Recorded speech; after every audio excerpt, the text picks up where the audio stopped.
अरे अरे झूठी परासिनी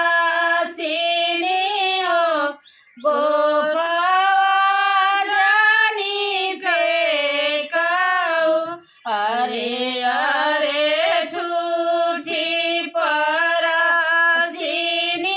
हो गोपवा जानी फेंकाऊ। हमारे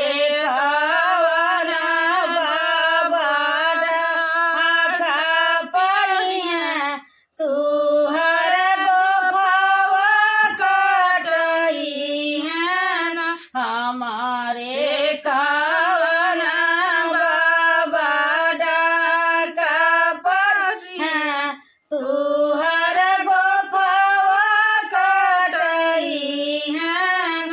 गोफवा कटई हैं तिरई बनवैया आपन दुलारू सजनी हैं।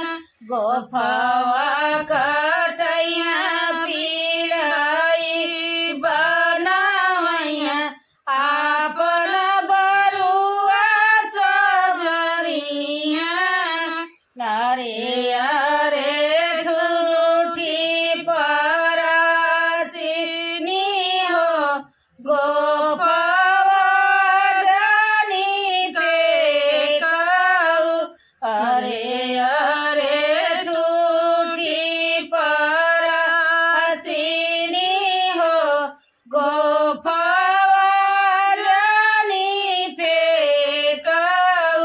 हमारे कावना चाचा डाका परी हैं तू हर गोपवा कटई हैं। हमारे कावना चुपा डाका परी हैं तू हर गोपवा कटई हैं। हमारे कावना मौसा डाका परी हैं तू हर गोपवा कटई हैं। हमारे कावना मामा डाका परी हैं तू हर गोपवा कटई हैं। गोपवा कटई हैं पिरई बनवैया आपन दुलारू सजरी हैं। गोपवा